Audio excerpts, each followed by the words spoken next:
Hello दोस्तों, स्वागत है आपका फिर एक बार हमारे ऑफिशियल स्टडी अड्डा चैनल पर। हम लोग दोस्त डेली की तरह आज भी एसएससी जीडी के लिए दोस्त एक मैथ का बेहतरीन प्रैक्टिस सेट दोस्तों सॉल्व करने वाले हैं, जिसमें 20 प्रश्न डेली होते हैं दोस्तों। आज भी 20 प्रश्न होंगे दोस्त आपके लिए, ठीक है। तो आज का लेक्चर दोस्त स्टार्ट करने से पहले आप लोग अगर मेरा टेलीग्राम चैनल अभी तक दोस्त नहीं ज्वाइन किए हैं तो उसको ज्वाइन कर लीजिए, आपको उसकी लिंक डिस्क्रिप्शन में मिल जाएगी दोस्त। और इसके जो अभी तक 25 सेट हम दोस्तों सॉल्व कर चुके हैं उसकी प्लेलिस्ट की भी लिंक आपको दोस्त डिस्क्रिप्शन में दे दी गई है, वहां से जा सकते हैं। नहीं तो आप डायरेक्ट चैनल पर जाकर दोस्त भी मेरी प्लेलिस्ट दोस्त देख सकते हैं। मेरी प्लेलिस्ट के सारे दोस्त अगर आप लोग क्वेश्चन अच्छे से दोस्त सॉल्व कर ले रहे हो तो बहुत ही बेहतरीन बात है, आप अच्छा स्कोर कर सकते हो दोस्त अपने एसएससी जीडी के एग्जाम में दोस्त मैथ में, ठीक है दोस्त। तो अगर अभी तक मेरा प्लेलिस्ट नहीं चेक किए हो दोस्त तो सभी लोग जाकर प्लेलिस्ट में ज़रूर से ज़रूर सारी वीडियोज़ को एक बार दोस्तों सभी लोग देख लीजिए, ठीक है। होमवर्क का क्वेश्चन दोस्त स्टार्ट करते हैं। पहले होमवर्क का क्वेश्चन हम लोग दोस्तों सॉल्व करेंगे।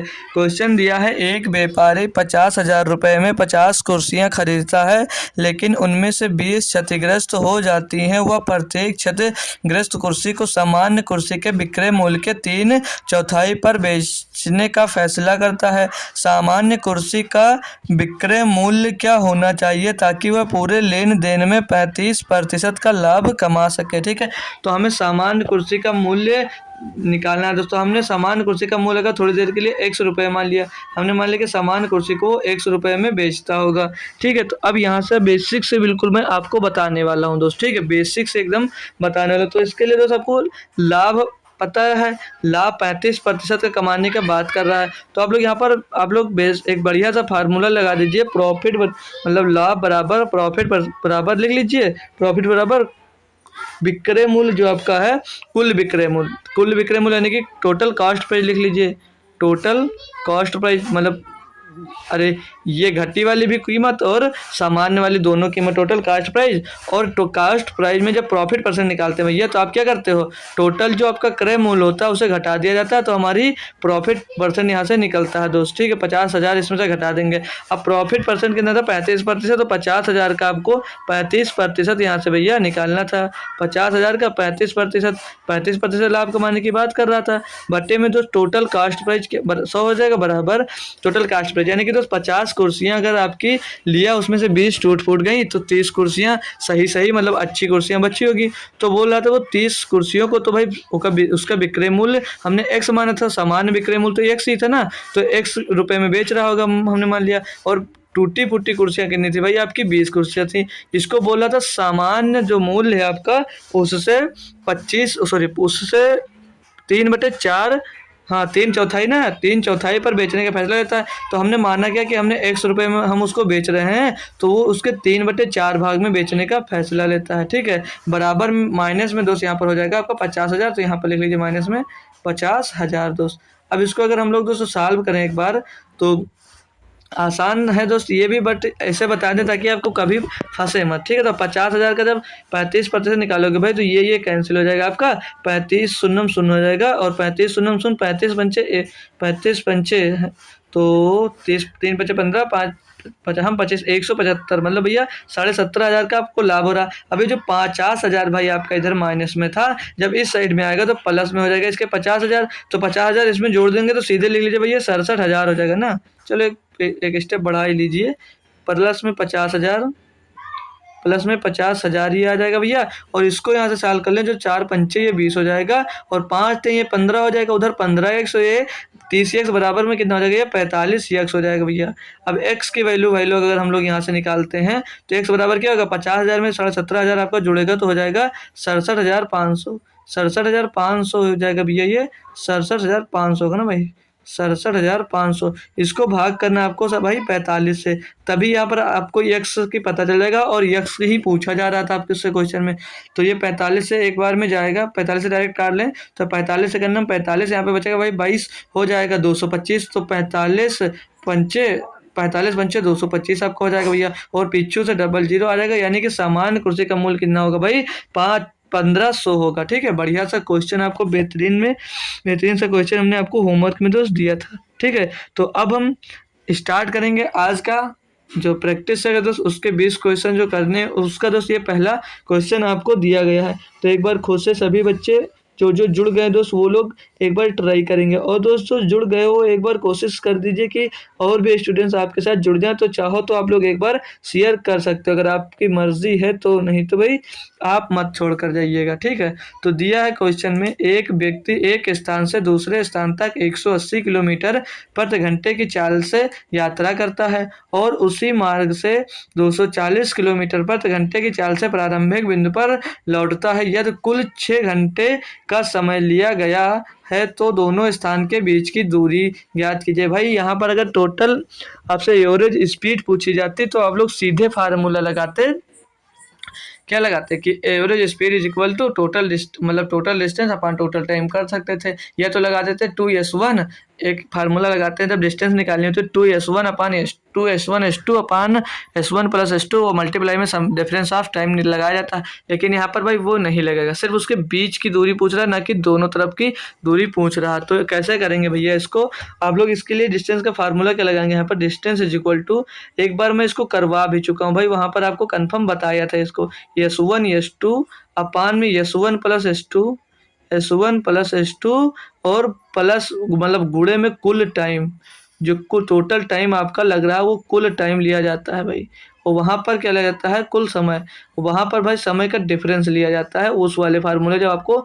टोटल डिस्टेंस निकालनी होती है ना। तो यहाँ पर उनके दो स्थानों के बीच की दूरी निकालना भाई, तब इनकी वैल्यू अगर रख दें, पहली स्पीड कितनी भाई, पहली स्पीड थी 180 किलोमीटर प्रति घंटा, दूसरी स्पीड थी 240 किलोमीटर प्रति घंटा।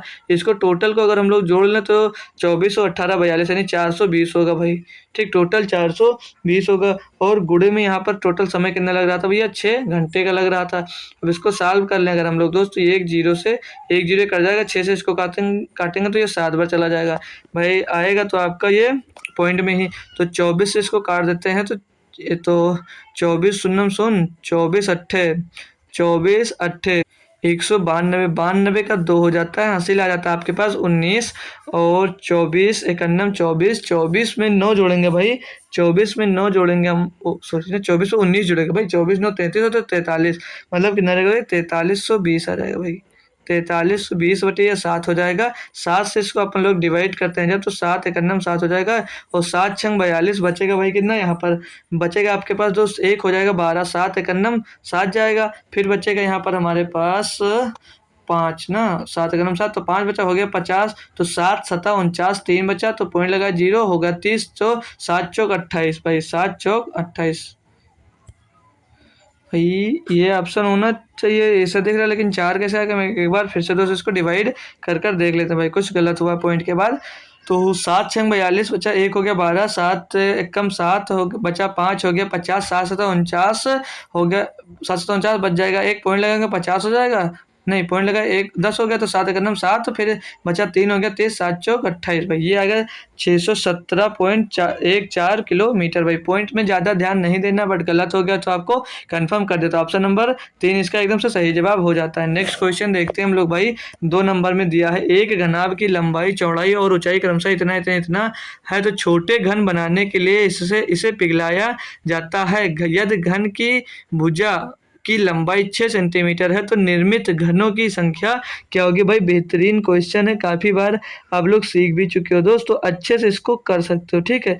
तो देखिए पूछ रहा था कह रहा था कि घनों की जो निर्मित घन है उनकी संख्या क्या होगी, वो उनकी संख्या यानी कि यह नाप से पूछा गया है भाई। एक घनाभ की लंबाई चौड़ाई ऊंचाई ये इतनी दी थी, तो इनको टोटल इनको आपस में मल्टीप्लाई कर देते हैं भाई, 24 गुणे 18 और गुणे 12, ये इतने फल का एक मतलब जो घनाभ था उसके फल कितने थे, 24 18 12, और जो यदि घन की भुजा की लंबाई 6 सेंटीमीटर, यानी कि जो घन की भुजा अब 6 सेंटीमीटर लंबाई वाला घन बनाया जा रहा है, तो तीनों घन की लंबाई 6 सेंटीमीटर की वो बोला जा रहा है दोस्तों, ठीक है। अब इसको जो सॉल्व कर लीजिए, आपका आंसर आ जाएगा, तो 6 दूनी 12 हो जाएगा, 6 त्रिक 18 हो जाएगा, और ये 6 चौके 24 हो जाएगा, ऊपर गुणा कर दीजिए, 4 2 3 4 2 3 4 दूनी 8 3 24 संख्या बनाई जाएंगी, मतलब 24 घन आपके बनाए जाएंगे 6 सेंटीमीटर लंबाई वाले भाई। तो ऑप्शन नंबर आपका दोस्त 3 एकदम से सही जवाब यहाँ पर हो जाएगा दोस्त, बहुत आसान क्वेश्चन दोस्त ये, था आपके लिए। ठीक है, तो चलेंगे अब नेक्स्ट क्वेश्चन, बेहतरीन और भी बढ़िया सा क्वेश्चन है। क्वेश्चन नंबर दोस्त 3। आज की जो शिफ्ट है दोस्तों 11/1/2023 को जो हुआ था दोस्त 5 मतलब इवनिंग सबसे लास्ट वाली शिफ्ट में हुआ था, वही क्वेश्चन दोस्त हम सॉल्व कर रहे हैं उसी के। इसमें दिया 3 नंबर में, बोला एक दुकानदार गलत वजन का उपयोग करते हुए वस्तु को क्रय मूल्य पर बेचने का दावा करता है और 25% का लाभ प्राप्त करता है। 1000 ग्राम के स्थान पर वह कितने वजन का उपयोग करता है? भाई बेईमान दुकान वाला फिर से आपके पास एक दोस्त क्वेश्चन आ जाता। वो क्या बोल रहा है दोस्त दुकानदार जो है, वो बोल रहा मेरी अगर कास्ट प्राइस मतलब खरीद दाम इतना है तो क्रय मूल्य इतना है, तो मैं सेलिंग प्राइस भी सेम रखूंगा, मतलब 1 रुपये में मैं खरीद कर दोस्त आपको 1 रुपये में ही बेच दूंगा। यही तो बोल रहा है वो। बोला गलत वजन का उपयोग करते हुए क्रय मूल्य पर बेचने का दावा करता है। देखिए भाई, कोई भी दुकानदार होगा तो अगर आपको लागत मूल्य पर देने वाला है तो समझ लीजिए उसमें कोई ना कोई वो झोल करने वाला है, तभी आपको लागत दाम पर वो देने को तैयार हो जाता है। बोल क्या रहा है, दावा करता है और 25% का लाभ कमाता है। तो 25% का लाभ कमाने का क्या मतलब होता है? 25% का लाभ कमाने का मतलब क्या होता है? 1/4। 25% बराबर क्या हो जाएगा? 1/4। ओ सॉरी 1/4, हाँ 1/4 हो जाएगा ये। यानी कि अगर वो 4 रुपये में खरीदता है और बेच वो 5 रुपये में देता है, तभी तो उसे 25% का प्रॉफिट होगा। लेकिन बोला 1000 ग्राम के स्थान पर वह कितने वजन का उपयोग करता होगा। भाई देखिए, अब आपने आपको बताया उसने मैं खरीद दाम पर आपको इतने रुपए में 1 किलो सामान दे रहा हूँ, तो ग्राहक को पता है कि भाई मुझे 1000 ग्राम मिल रहा है। आपको मिलेगा हमेशा, आपको मिलेगा 1000 ग्राम मतलब 1 किलोग्राम में। तो ग्राहक को ये पता है कि मुझे टोटल 1 किलोग्राम मिल रहा है, यानी कि 5 बराबर 1000 ग्राम मिल रहा है, तो 1 बराबर कितना होगा भाई? 1 बराबर हो जाएगा 200। ठीक, 1 बराबर 200। लेकिन यहाँ से जा कितना रहा है उसके ग्राहक उसे दुकानदार के पास से, तो बोलोगे 4 जा रहा है। तो 4 पूछ रहा था कितना दे रहा है, तो 4 को 200 से गुणा कर दोगे भाई तो 800 आ जाएगा, यानी कि 800 ग्राम भैया वो ग्राहक के पास से यहाँ से जा रहा था। ठीक भैया, तो ऑप्शन नंबर आपका एक एकदम से सही जवाब हो जाएगा, है ना भाई। बेहतरीन क्वेश्चन और आसानी से आप लोग कर पाए होंगे। नेक्स्ट क्वेश्चन देखेंगे हम लोग भैया। 4 नंबर बोला है लंबाई 10 मीटर, चौड़ाई 6 मीटर और ऊंचाई 8 मीटर वाले किसी कमरे में रखी जा सकने वाली छड़ की अधिकतम लंबाई ज्ञात कीजिए। भाई मैं 50 बार बता चुका हूँ, इसमें कोई फार्मूला नहीं लगाना होता। आपको सिर्फ एक फार्मूला लगाइए, एल स्क्वायर अंडर रूट के अंदर L square plus B square plus H square लगा दीजिए और सीधे आपका आंसर निकल आएगा। फिर भी आप लोग भाई लोग भूल जाते हो कभी कभी। तो एल का स्क्वायर बोस 10 हो जाएगा, 100 हो जाएगा, प्लस 6 का स्क्वायर हो जाएगा भैया 36, प्लस 8 का स्क्वायर हो जाएगा मेरे भैया कितना 64। तो ये टोटल अंडर रूट के अंदर आएगा, इसको टोटल जोड़ेंगे तो 36 और 64 हो जाएगा 100, 100, 200। तो अंडर रूट के अंदर भैया आ जाएगा 200। अब 200 को हम लोग क्या लिख सकते हैं भाई? 200 को रूट के अंदर लिख सकते हैं भाई 100 गुणे 2, 100 गुणे 2 लिख सकते हैं भैया। अब 100 जब आपका बाहर निकल जाएगा तो ये 10 निकलेगा और अंडर रूट के अंदर बच जाएगा 2, तो 10 रूट 2 इसका सही जवाब हो जाएगा। ऑप्शन नंबर 1 यहाँ पर आपका एकदम से सही जवाब हो जाता है। समझ गए भाई। तो नेक्स्ट क्वेश्चन देखेंगे, जब भी आपको कमरे में रखने वाली छड़ पूछे जाए कि कितनी लंबाई की सबसे अधिकतम लंबाई की आ सकती है, तो यही फार्मूला आप लोग लगाने वाले हैं। अब बोला एक पिज्जा के लिए दिया क्या क्वेश्चन में भाई, पढ़ लीजिए एक बार। बोला एक पिज्जा के लिए चीज और सॉस का अनुपात 1 कप और आधा कप है, मतलब चीज 1 कप लिया जाता है तो सॉस आपका आधा कप लिया जाता है। यही बोला यदि रमा ने एक निश्चित संख्या में 2 पिज्जा बनाने के लिए 15 कप सॉस का इस्तेमाल किया तो उसने उस पिज्जा पर कितने कप चीज का इस्तेमाल किया? भैया कर सकते हो ना, आसान क्वेश्चन है, इसमें कोई दिक्कत आपको नहीं है। ठीक है, कैसे दोस्त चीज दिया है, ये आपकी चीज हो गई। ठीक, चीज और सॉस यहाँ पर लिख लीजिए इस साइड में, तो सॉस।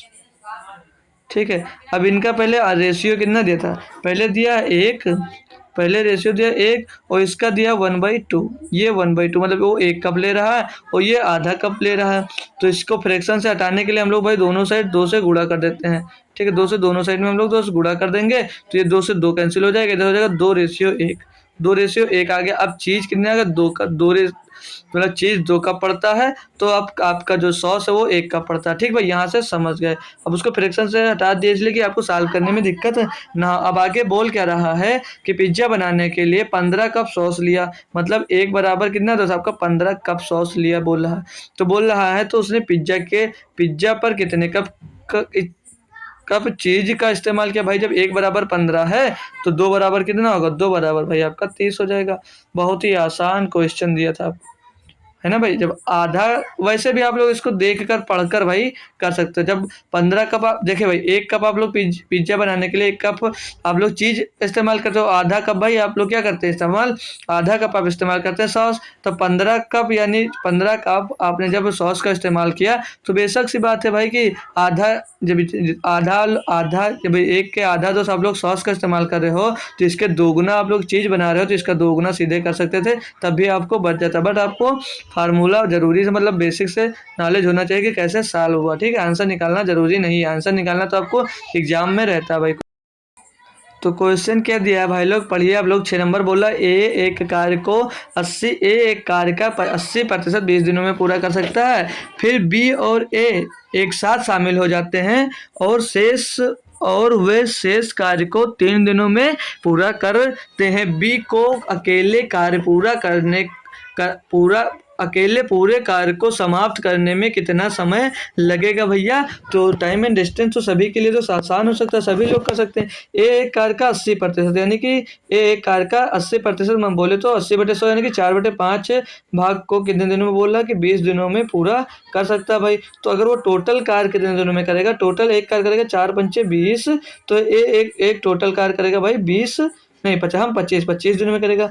जब बी और ए साथ आ जाते हैं, मतलब बी और ए बोला जब साथ आ जाते हैं तो शेष जो कार्य बचता है यानी 20% आपका कार्य बचता होगा। तो 20% कार्य बचा यानी 20% कार्य बचने का क्या मतलब है, 1/5 भाग को बोला वो 3 दिनों में कर लेते हैं। तो टोटल दोनों लोग मिलकर कार्य को कितने दिनों में करेंगे भाई, वो करेंगे 5 नहीं 15 दिनों में। तो इनकी एफिशिएंसी मिल गई भाई। ए अकेले करेगा भाई तो 20 दिनों में 25 दिनों में करेगा। और जो बी ए और बी मतलब साथ मिल जाते हैं, जब ए और बी जब साथ मिल जाते हैं तो टोटल कार्य को कितने दिन में करेंगे भाई, 15 दिनों में करेंगे। अब इनका दोस्त एलसीएम ले सकते हैं, तो एलसीएम सभी लोग ले सकते हैं भाई। तो 25 या 75, 15 75 भैया, तो इनका एलसीएम आ जाएगा आपके पास 75। तो यानी कि एक दिन में 3 काम करेगा, और जो ए बी जब मिलकर काम करेंगे तो भाई 5 काम करेंगे एक दिन में भाई। तो आगे बोला क्या है दोस्त, बी अकेले पूरे कार्य को समाप्त करने में कितना समय लेगा। तो भाई ए एक दिन में 3 काम करता है, ए एक दिन में 3 काम करना है। तो पूरी दुनिया बता दे कि भाई कि बी एक दिन में 2 काम करता होगा, क्योंकि दोनों मिलकर एक दिन में 5 काम करते हैं। तो जब बी की एफिशिएंसी मिल गई कितनी भाई 2, तो पूरा पूछा तो पूरा कार्य कितने दिन में करेंगे, तो 75 कार्य टोटल है, इसको 2 से आप लोग डिवाइड कर दीजिए तो ये आ जाएगा 37.5 यानी 37 सही 1/2 दिनों में। 37 सही 1/2 दिनों में। ऑप्शन नंबर आपका भैया 2 एकदम से सही जवाब हो जाएगा ना। थोड़ा अच्छा सा क्वेश्चन था, सभी लोग समझ गए होंगे। तो नेक्स्ट क्वेश्चन पे आएंगे, और भी बढ़िया सा और बेहतरीन क्वेश्चन आपको देखने को ये मिलेगा। बोला एक वस्तु पर एक दुकानदार अंकित मूल्य पर 7.5% की छूट और 10 रुपये प्रति वस्तु का कैशबैक देता है। कैशबैक मतलब भाई जब आप गूगल पे से पे करते तो आपको क्या कैशबैक मिलता है, वही बता रहा, मतलब एक प्रकार का ये समझ लीजिए ये भी आपके लिए छूट ही है। तो बोला हुआ अभी भी 5 रुपये प्रति वस्तु कमाता है। यदि एक्स प्रत्येक वस्तु का अंकित मूल्य है तो प्रत्येक वस्तु का क्रय मूल्य ज्ञात कीजिए। जो ये ऑप्शन में दोस्त दिया है ये बाद में x-5 x-5 x-15 x-15 यही सब दिया हुआ, इसको गुणा मत समझ लीजिएगा भैया, ठीक है। इसीलिए मैंने पहले ही कंफर्म कर दिया। अब इसको आप लोग सॉल्व करना जब स्टार्ट करोगे तो कैसे करोगे भाई, मान लीजिए दुकानदार के पास जो वस्तु है वो ए है, ठीक, टोटल वस्तु ए है, अंकित मूल्य ए है, ये समझ लीजिए, ठीक है भाई। अंकित मूल्य पर वो 7.5% की छूट देगा। भाई जब अंकित मूल्य आपने ए माना है, अगर वो 7.5% की छूट देता है तो बेच कितने में रहा होगा, वो बेच रहा होगा कितने में, 92.50 पैसे में। यही तो बात है ना। अगर ठीक है बट्टे में ही आ जाएगा भाई आपके 100, ठीक है।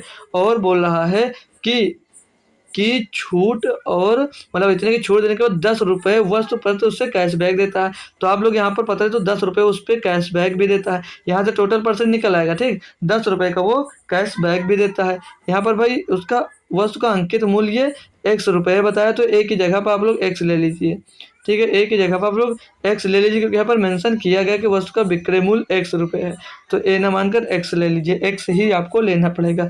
बोल रहा है दोस्तों वह अभी भी 5 रुपये प्रति वस्तु कमाता है। अगर इसमें से दोस्त घटा दिया जाए कि 5 रुपये और कमाता है तो पता चल सकता है कि कितने रुपये वो कमाता है, उसकी कॉस्ट प्राइस निकल आएगी। अब इसको अगर आप लोग अगर सॉल्व करते हो तो 100 से इसको और भाग दोगे तो कितना हो जाएगा, ये 0.9295 और 925 की फिर कोई पॉइंट लगा भाई, 5 टोटल हो जाएगा। और एक्स रुपये में बेच रहे तो एक्स पीछे आ जाएगा, गुणे में था, और माइनस में 10 5 15, तो ये कर देंगे तो भाई यहाँ से ही आपकी कॉस्ट प्राइस निकल कर आ जाएगी, जो कि ऑप्शन नंबर भैया आपको डी में देखने को मिल रहा है। नहीं समझ में आया, एक बार फिर से आपको समझा दे रहा हूँ भाई।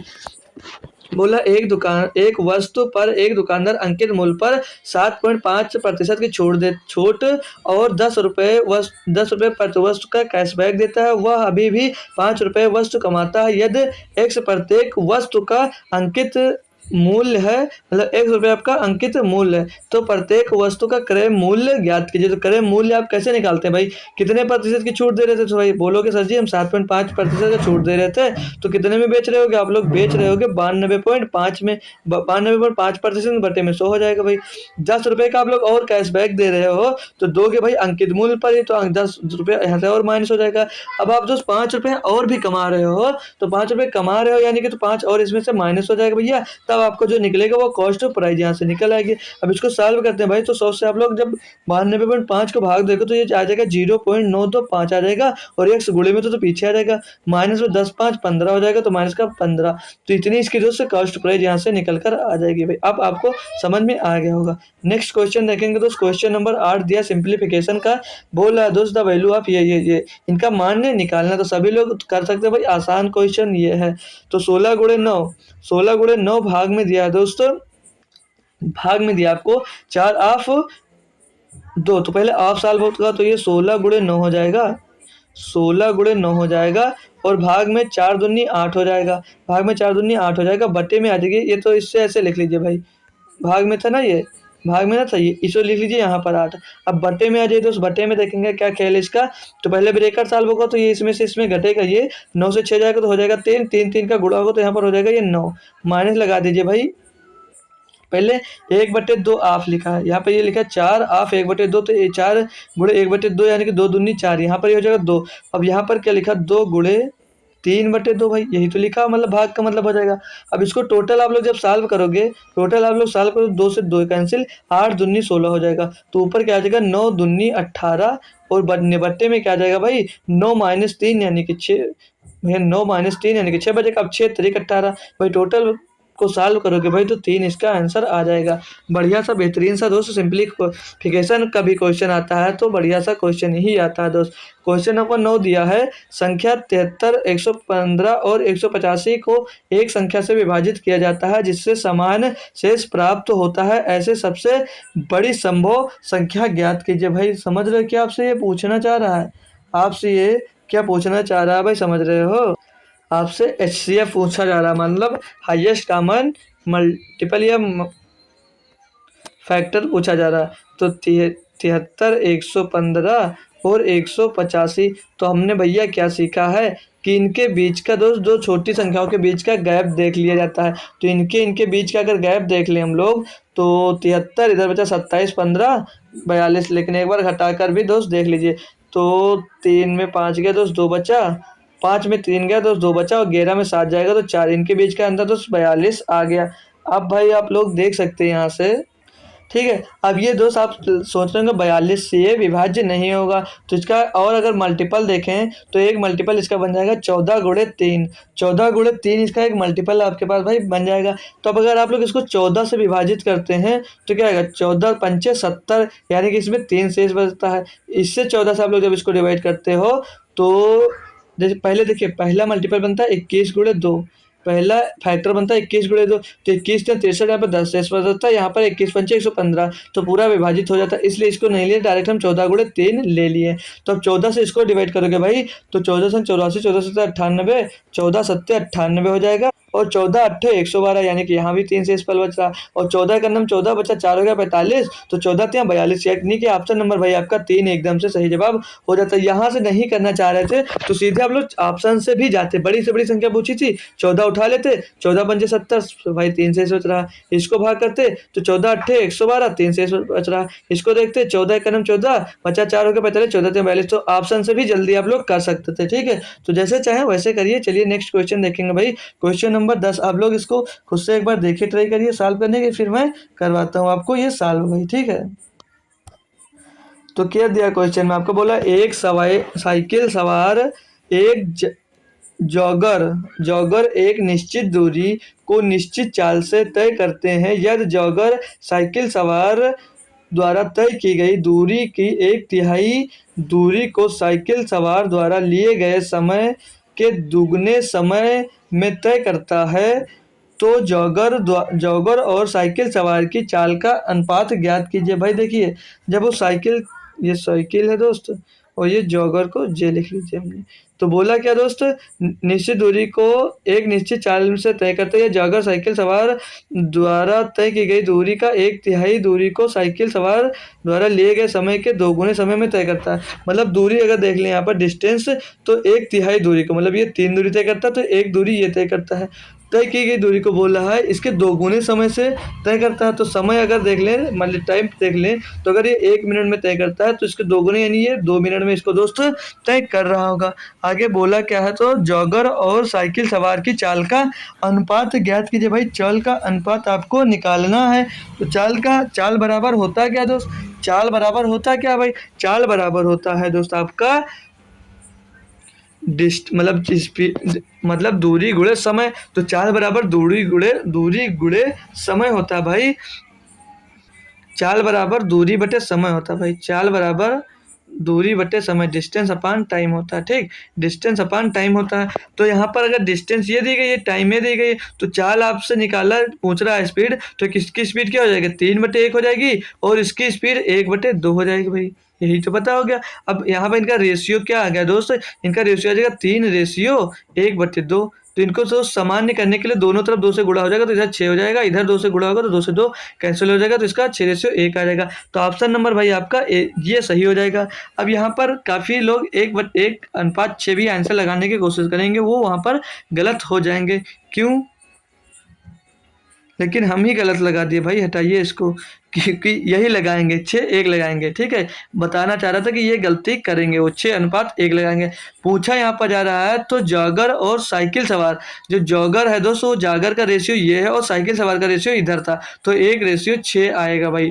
हम आपको सही बताने के चक्कर में खुद ही गलत कर दिए, तो ऑप्शन नंबर 3 यहाँ पर सही होगा, ना कि 2। तो ये गलती आप लोग मत करना, यहाँ पर अच्छे से पढ़ लेना कि क्या आपसे पूछा जा रहा है। ठीक है, तो क्वेश्चन नंबर 12 दिया गया है, 5,000 रुपये पर एक वर्ष के लिए 4% वार्षिक दर से वार्षिक और अर्धवार्षिक रूप से चक्रवृद्धि किए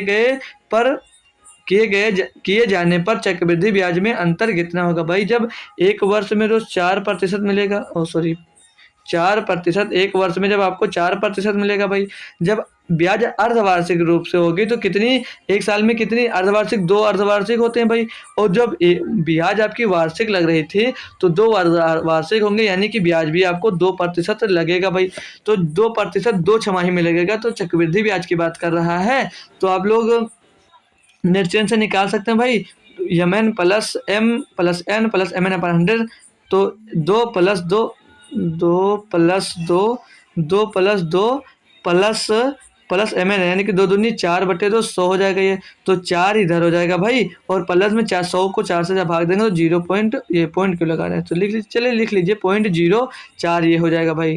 तो यानी कि जब अर्धवार्षिक होगा तो 0.04% की उसे ब्याज प्राप्त होगी, यानी कि दोस्त इसे जब अर्धवार्षिक रूप से देगा तो 0.04% की उसे ब्याज प्राप्त होगी। तो इनके बीच का अंतर पूछा जाए तो इनके बीच का अंतर भैया 0.04% का अंतर आ रहा है। ये भाई 2 पॉइंट क्यों लगा दिए, 0.04% का अंतर पूछ रहा, तो अंतर ही पूछा गया, तो 5,000 का 0.04% आपको निकालना भाई। इसका 0.04% निकाल लीजिए, बड़े बटे में तो 100 आ जाएगा। अब इसको सॉल्व करोगे जब, तो 1 2 1 2 ये हो जाएगा, एक दो हो जाएगा। और इसको 50 से जब आप भाई यहाँ पर गुणा करोगे पॉइंट में, तो या तो यहाँ पर पॉइंट हटा दीजिए, इसके नीचे दोस्त 2 जीरो और आ जाएगा, तो एक जीरो से एक जीरो ये और कट जाएगा, यहाँ पर बचेगा 10, तो 5 दूनी 10, तो 2 से इसको जब चार को भाग दोगे भाई तो 2 आ जाएगा, यानी भाई 2 रुपए का अंतर आएगा टोटल में। ठीक है, तो अच्छे से समझ में आ गया। नेक्स्ट क्वेश्चन देखेंगे। क्वेश्चन नंबर 13 बोल रहा, अंकिता ने मूल्य पर 10% की छूट पर एक खिलौने खरीदे। प्रत्येक खिलौने का मूल्य 50 रुपए था। यदि उसने 50 रुपए की कुल बचत की थी तो उसने कितने खिलौने खरीदे। देखिए भाई 50 रुपए का आपका खिलौना भाई, ठीक, उस पर 10% की छूट दी गई है, तो बट्टे में 10% 100 में बेचा जा रहा है, तो एक दो यानी कि 5 रुपए की बचत कर रहा है दोस्त एक खिलौने पे। तो 450 रुपए का उसने बचत किया, तो उसने कितने खिलौने लिए होंगे। तो 450 को दोस्त आप 5 से जब डिवाइड कर देंगे तो पता चल जाएगा उसने कितने खिलौने खरीदे। तो 5 9 45 यानी कि दोस्त उसने 90 खिलौने खरीदे होंगे, तब उसे 450 रुपए का दोस्त वो बचत कर पाई होगी। सरल क्वेश्चन था दोस्त। आइए क्वेश्चन नंबर 14 पे देखते हैं दोस्त। दिया है एक पुरुष का व्यय उसकी आय का 70% है। भाई देखिए व्यय यानी कि एक्सपेंडिचर उसका 70% है, तो इनकम हमने अगर 100 रुपये मान ली यहाँ पर, तो उसके एक्सपेंडिचर 70 यानी कि 70 रुपये हो जाएगी। तो सेविंग भी यहाँ से आपको पता चल जाएगी 30 रुपये। ठीक, आगे बोल रहा है यदि उसकी आय में 20% और 50% की 2 कर्मी की वृद्धि हो जाती है। देखिए भाई आपकी पहले 100 रुपये थी भैया, उसमें अगर पहले 20% की वृद्धि यानी 1/5 की मतलब 20% यानी 120/6 सॉरी 120/5, तो 120/5 को आप लोग 6/5 लिख सकते हैं। 5 से इसको काटेंगे 20 बार रहेगा, तो जब 20 छक्का 120 यानी कि 120 रुपये का। फिर उसमें 50% की वृद्धि हो गई, तो 120 का 50% भैया 160 आएगा, तो सभी बता सकते हो। तो यानी कि कितने 180 रुपये बढ़कर हो गई भाई, दो बार वृद्धि हुई, तो 180 रुपये इसकी इनकम हो गई। ठीक, तो आगे बोल रहा था, बोला कि तो उसका नया व्यय उसके पिछले व्यय से कितने प्रतिशत अधिक या कम है, ताकि उसकी नई बचत पिछली बचत से 2.5 गुनी हो जानी चाहिए। भाई इसकी 2.5 गुनी होने का मतलब है आप लोग इसमें 2.5 का गुणा कर देंगे, तो 30 दूना 60 और इसका 30 का आधा भाई 75 हो जाएगा ना। 30 का आधा यहाँ पर कितना, 30 का आधा 75 हो जाएगा, 30 का आधा 15, तो टोटल जुड़कर 75 आ जाएगा। यानी कि अब सेविंग कितनी हो गई उसकी, 75 हो गई। कमा भाई कितना रहे, आप कमा भाई अब रहे 180, तो 75 रहे, तो खर्च कितना करें भाई 105 रुपये खर्च कर रहे हैं भाई। तो अब आपका पूछ रहा था कि बे में कितने प्रतिशत की वृद्धि हो गई, तो बे भाई कितना बढ़ गया भाई 35 बढ़ गया भाई पिछले से। तो पहले कितना था भाई, पहले 70 रुपये था, तो अब बढ़ गया 35, तो 35/70 गुणे 100, तो ये दोस्तों 35 दूना 70 हो जाएगा। 2 से आप लोग 100 को काट दोगे तो कितना आ जाएगा, ये 50% उसके बे में वृद्धि हो गई। तो ऑप्शन नंबर 4 आपका एकदम से सही जवाब हो जाता है। नेक्स्ट क्वेश्चन देखेंगे। क्वेश्चन नंबर 15 दिया है, गीता और राधा के पास रुपयों का अनुपात 7:15 था। राधा और सविता के पास रुपयों का अनुपात 7:16 था। यदि गीता के पास 980 रुपये है तो सविता के पास कितने रुपए होंगे। भाई मैंने इसको ऐसा बता दिया, आप लोग अगर रेशियो का चैप्टर भी नहीं पढ़ा होगा तब भी कर सकते हैं। ये गीता हो गई भाई, और ये राधा हो गई भाई, और सविता की बात करें सविता को भी देख लीजिए। तो गीता और राधा के पैसों का अनुपात था 7:15, और राधा और सविता के पैसों का अनुपात था भाई 7:16। तो हमने बताया जो ये खाली स्थान बचा करे भाई इसके पड़ोसी से भर लिया कीजिए। पड़ोसी में 7 है, इसके पड़ोसी में भाई आपके पास 15 दिया गया। अब इसको सॉल्व करोगे जब भाई, तो 7 7 49 हो जाएगा ये, और 15 7 105 हो जाएगा ये, और 16 गुणे 15 यानी 16 पंचे 80, और 16 के नाम 16 8 24 240 हो जाएगा। कह रहा था, तो इसमें से कुछ कॉमन लेना चाहे ले लीजिए, वरना रहने दीजिए। 980 दिया है गीता की, तो गीता के 49 बराबर 980 दिया है, तो 1 बराबर यहाँ से अगर हम लोग भाई निकाल लें तो 1 बराबर आ जाएगा 20। पूछ के रहा तो सविता के पास कितने थे, सविता के पास भाई 240 थे, तो 1 बराबर 20 है, तो 240 बराबर कितना होगा 240 गुणे 20 कर दीजिए भाई, तो 24 दूना 48 हो जाएगा, और पीछे डबल जीरो लग जाएगा। यानी कि भाई सविता के पास कितने रुपए थे भाई 4800 रुपए थे। बेहतरीन क्वेश्चन था और अच्छे से बिल्कुल इजी वे में आप लोग सॉल्व कर लिए। नेक्स्ट क्वेश्चन देंगे कि क्वेश्चन नंबर 16 बोला, साक्षी और कोमल मिलकर एक कार्य को 10 दिनों में पूरा कर सकते हैं। साक्षी और कोमल मिलकर एक काम को दोस्त 10 दिनों में पूरा कर सकते हैं। आगे बोल रहा है कोमल उसी कार्य को 22 दिनों में पूरा कर सकती है। मतलब कोमल अकेले उसी कार्य को भाई 22 दिनों में पूरा कर सकती। उन्होंने एक साथ कार्य करना शुरू किया, लेकिन साक्षी ने 3 दिन बाद कार्य छोड़ दिया और कोमल ने शेष कार्य को अकेले पूरा किया। दिनों की कुल संख्या निकालना भाई, शेष दिनों की संख्या नहीं, कुल दिनों की संख्या निकालना है। तो भैया इसका एलसीएम सभी लोग निकाल सकते हैं, तो पूरी बच्चा जानता भैया कि इसका एलसीएम होगा 110। तो दोनों लोग मिलकर करेंगे तो एक दिन में कितना काम करेंगे, 10 काम करेंगे, और कोमल अकेले करेगी तो एक दिन में 22 पंचे 10, यानी कि एक दिन में 5 काम करेगी भाई। अगर टोटल इनकी एफिशिएंसी निकाल लें भाई तो सभी बच्चे निकाल सकते हैं भाई। तो कोमल एक दिन में, अगर यहाँ पर आपकी कोमल एक दिन में 5 काम करता है तो टोटल दिनों में 10 दाम में भाई 11 आएगा भाई। यहाँ पर 10 करते हैं ना, तो आप लोग जब इसको डिवाइड करोगे मेरे भैया 10 से, तो ये 11 आएगा भाई, ना कि 10। ठीक है, तो भी थोड़ा मिस्टेक हो जाता तो 11। ठीक है, तो टोटल दोनों मिलकर 11 काम कर रहे हैं। और जो कोमल है भाई, जब वो अकेले एक दिन में 5 काम कर रही है तो साक्षी कितने काम करेगी भाई, साक्षी एक दिन में 6 काम करेगी। अब बोला क्या है भाई कि उन्होंने एक साथ कार्य शुरू किया लेकिन 3 दिन बाद कार्य छोड़ दिया। भाई दोनों मिलकर 11 कार्य करते थे, 3 दिनों तक कार्य किया तो कितना कार्य हो गया, 33 कार्य आपका हो गया।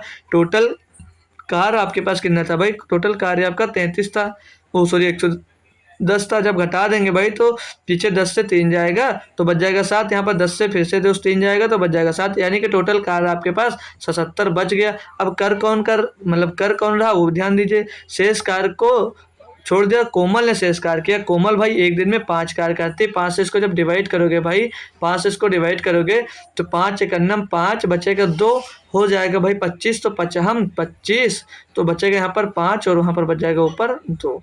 ठीक, यही बात हुआ ना। तो 15 सही 2/5 दिनों में बचा कार्य कर लेगा। और पहले शेष कुल दिनों की संख्या पूछी जा रही है भैया, तो 3 दिन पहले कर लिए तो ये हो जाएगा पहले टोटल दिन 18 दिन, 18 सही 2/5 दिन में टोटल कार्य होगा।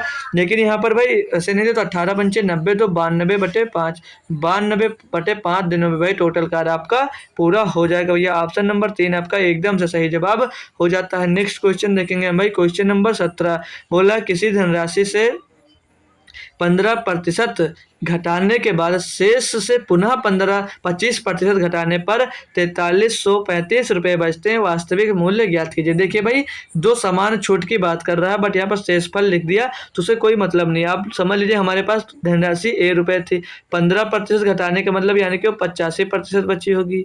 ठीक है, फिर वो भाई 25% घटाने का मतलब है भाई 75 बची होगी, 75% बची होगी। तो टोटल घटाने के बाद बचती कितनी है, 4335 रुपये आपके पास बचता है। इसे सॉल्व कर लीजिए भाई, आपका आंसर यहाँ से मिल जाएगा। तो 25 से काट ले इसको, 25 या 75, 25 चौके 100, 5 से इसको काट लेते 17 बार जा रहा होगा और इसको काट लेते 20 बार जा रहा होगा। फिर यहाँ से दोस्तों 17 से इसको काट सकते हैं, 17 से कटेगा जरूर, 17 दूना 34, 17 दूना 34, तो बचा 6, उधर 9 हो गया 93, तो 17 पचे 85, 17 पचे 85, ये 5 लिख जाए भाई, 17 बचे 85, फिर बचा 8 हो गया 85, 17 बचे 85, तो 255 आ गया। 3 से इसको अगर फिर से काट देंगे तो 3 8 24 बचेगा, एक हो जाएगा 15, 3 बचे 15, तो इधर 85 आ गया। तो ए इक्वल टू क्या हो जाएगा भाई, 20 चौक 80 गुणे में 85, 20 चौक 80 गुणे में 85, इसको गुणा करेंगे भाई तो 80 शून्यम शून्य, और 80 से क्यों जीरो गुणा लिख दीजिए, 8 बजे 40 का जीरो से लगा 4, 8 से 64, 4 68, तो टोटल भाई कितना वास्तविक मूल्य क्या रहा होगा उसका भाई 6800 रुपये रहेगा। ऑप्शन नंबर 4 आपका एकदम से सही जवाब हो जाता है। नेक्स्ट क्वेश्चन देखेंगे, क्वेश्चन नंबर 18। बोला एक बैंक ब्याज को अर्धवार्षिक संयोजित करके 10% प्रतिवर्ष की दर से चक्रवृद्धि ब्याज प्रदान करता है। एक ग्राहक एक वर्ष की 1 जनवरी और 1 जुलाई प्रत्येक को 3200 रुपये जमा करता है। वर्ष के अंत में उसे ब्याज के रूप में प्राप्त होने वाली राशि क्या है। तो देखिए, जब 10% प्रतिवर्ष है तो अर्धवार्षिक में कितना मिलेगा ब्याज, भाई आपको बोलोगे सर जी 5% ब्याज हमको मिलेगा जब अर्धवार्षिक होगा। तो 1 जनवरी को आपने 3200 रुपये भैया जमा कर दिए, 3200 रुपये जब जमा कर दिए तो 5% इसका ब्याज निकालेंगे, यानी 5/100 लिखेंगे भाई, 5% निकालना है तो इसको हटाकर सीधे आप लोग 5% निकालेंगे तो इसके पीछे का 2 जीरो कट जाएगा और सीधे 32 पंचे 160 हो जाएगा। यानी कि पहले महीने में इसको ब्याज मिलेगा कितना, 160 रुपये, तो धनराशि हो जाएगी आपकी 3360 रुपये। तो पहली बार में ब्याज कितना मिला, 160 रुपये, ये ध्यान रखना। दोबारा तो सब 1 जुलाई आई तो 3200 रुपये उसमें इसने और जमा कर दिया क्योंकि चक्रवृद्धि ब्याज था, तो इसको जोड़ देंगे आप तो कितना हो जाएगा, ये 0 6, 3 2 5 और 3 3 6, यानी कि अब धनराशि होगी आपकी 6560 रुपये भाई। 6560 रुपये पर फिर से आपको ना 5% की ब्याज मिलेगी ना, फिर से भी तो 5% की ब्याज मिलेगी। तो आप 5/100 लिख लीजिए, क्योंकि भैया साल भर नहीं होगा, थोड़ा दिक्कत करेगा। तो 5/100 लिखेंगे तो इसको साल भर 5 करना, 5 BCM 100 हो जाएगा, और ये 0 से 2 से 0 कट जाएगा, 2 से इसको काटेंगे तो 2 3 6 और 2 दूनी 4, 2 दूनी 4 और 2 अट्ठे 16, यानी कि अब ब्याज मिलेगा 328 रुपये। तो 328 अब मिला, 160 पहले मिला था, तो टोटल जोड़ लेंगे तो 8 और 6 2 8 और 3 1 4, 488 रुपये टोटल ब्याज मिलेगा। तो ऑप्शन नंबर 4 आपका एकदम से सही जवाब हो जाता है भैया। समझ में आ गया। अब इस शिफ्ट का दोस्त लास्ट क्वेश्चन सॉल्व करेंगे। क्वेश्चन नंबर 19 दिया, एक महिला किसी वस्तु को 950 रुपये में खरीदती है और उसे 1150 रुपये में बेच देती है। 950 में खरीद लिया भैया, 1150 में बेच दिया भैया, कितना रुपया मुनाफा पाया यहाँ पर? 200 रुपया। आगे बोला उसका लाभ प्रतिशत कितना भाई? 950 रुपये में 200 रुपये कमा रहा है, गुणे में तो 100 कर दीजिए भैया। आसानी से तो साल भर कर सकते हो। तो 1 0 1 0, 5 से काटेंगे इसको, 5 दूनी 10, 5 से इसको काटेंगे भैया, 19 बार जाएगा भाई। फ्रैक्शन में ही आएगा दोस्त, पॉइंट में आएगा, पूछा नहीं करता पूर्णांक तक था तो कोई दिक्कत नहीं। 400 हो जाएगा, ये 200 दुना बटे में 19, तो 19 दूना 38, सारे ऑप्शन तो 2 2 में दिए। 19 दूना 38 बचा 2, हो गया कितना भाई? 20, 19 से करना 19, 21 के टर्म में दिया, तो ऑप्शन नंबर 4 है आपका एकदम से सही जवाब हो जाता है। लास्ट क्वेश्चन भैया डेली की तरह फिर से इसको तो होमवर्क में ही दोस्त ये क्वेश्चन भी आप लोग पाने वाले हो, ठीक है भैया। तो होमवर्क में भी इस क्वेश्चन का आप लोग दोस्त आंसर देंगे, ठीक है। सभी बच्चे होमवर्क में इसका दोस्त आंसर ज़रूर से ज़रूर करेंगे भाई। जो भी दोस्त लाइव जुड़ा हुआ है तो इसका आंसर दोस्त होमवर्क में सभी बच्चे ज़रूर देना, ठीक है दोस्त। तो आज जो हमने दोस्त 20 क्वेश्चन सॉल्व के दोस्त होप कर सकता हूँ दोस्त सभी बच्चे को सारे क्वेश्चन दोस्त समझ में आए होंगे, ठीक है भाई। सभी बच्चे को सारे क्वेश्चन दोस्त समझ में आएंगे। तो क्लास कैसी लगी भाई कमेंट बॉक्स में ज़रूर बताइएगा सभी लोग, ठीक है। और अभी तक टेलीग्राम चैनल जो भी नहीं ज्वाइन किया तो टेलीग्राम जरूर ज्वाइन कर लीजिएगा। हमने आज इसका दोस्त 26वां सेट सॉल्व कर लिया SSC GD का, 26 सेट अब तक हमने दोस्तों सॉल्व कर लिया, ठीक है। इसकी जो प्लेलिस्ट बनी हुई 26 के 26 सेटों की भाई, उसकी प्लेलिस्ट की लिंक भी आपको दोस्त डिस्क्रिप्शन में मिल जाएगी। तो आप लोग वहां डिस्क्रिप्शन से दोस्त जाकर मतलब प्लेलिस्ट में जाकर 26 के 26 सेट आप लोग अगर देखना चाहते हैं दोस्त तो वहां से उसको देख सकते हैं, ठीक है दोस्त। तो मिलेंगे हम आपको फिर से सुबह SSC GD के क्लास में दोस्तों। तो आप लोग सुबह SSC MTS के क्लास में सुबह 9 बजे हम आपको दोस्तों फिर से पुनः एक बार फिर मिलेंगे। तो सभी लोग वहां पर जरूर आइएगा दोस्त, ठीक है। तो तब तक के लिए थैंक यू सो मच दोस्तों, जय हिंद।